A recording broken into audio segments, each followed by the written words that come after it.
just seems to handle so well in turns in particular, just carrying the momentum of the car from one turn to the next. It doesn't necessarily have the horsepower to do anything spectacular, but that's not really the point of this car. It's about handling. It's about being real connected to the road and kind of feeling every bump in the road with the suspension. Just knowing that you can make very precise driving maneuvers.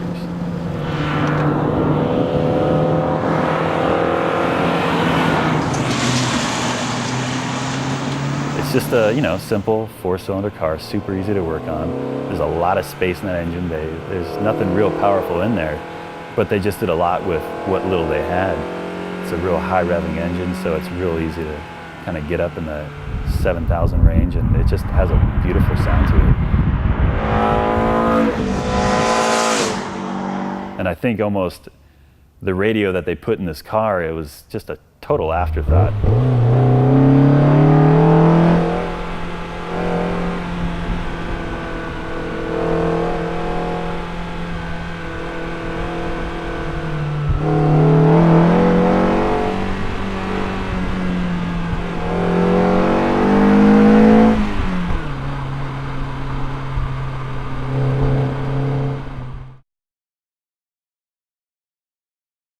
I kind of remember almost, I hate to sound cliche, but like yesterday, the first time I was at my buddy's house 21 years ago. I think I was going home, so to kind of exit the house, you had to walk through the garage to kind of hit the street. And passing by this guy, it just was a startling car. It had all these real sharp 90-degree angular lines everywhere. I'd never seen anything like it. And it's just one of those things that you just do a double take at.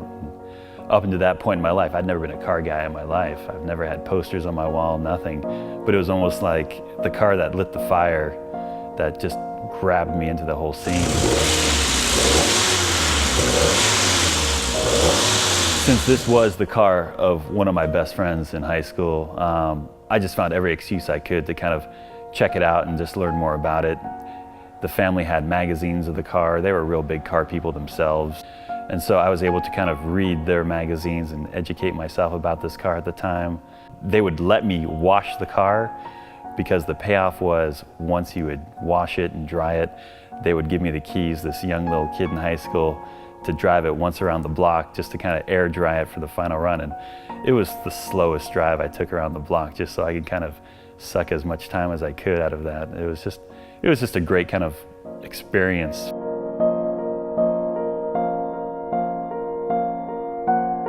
I was such a good friend of the family that I had always planted the seed.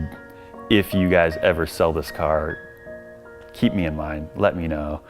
I've always wanted to own this car, just never knew when it would happen.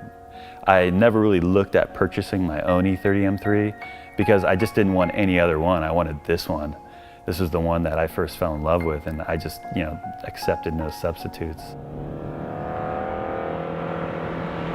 So eventually I got a cold call from the wife, and she was saying that, they were just coming to a point in their lives where they just didn't want to drive a stick shift anymore. They were just, in their 50s. It was just a car that they had their fun in it. Now it was time to kind of pass it on to somebody else. During this negotiation period of me showing my interest in the car, the husband had since put ads out in the Auto Trader for a much higher price than what I could afford at the time. And I was kind of concerned that, oh man, finally the car's up for sale. Will I actually kind of lose the opportunity to buy it?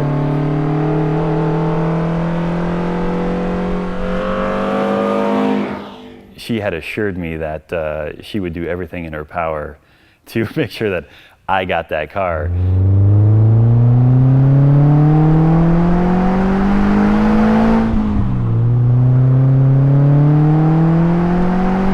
I don't know the exact transcript of what the conversation was, but she alluded to she would leave her husband if she didn't sell the car to me. So I'm sure it was very tongue-in-cheek, but I appreciate it nonetheless.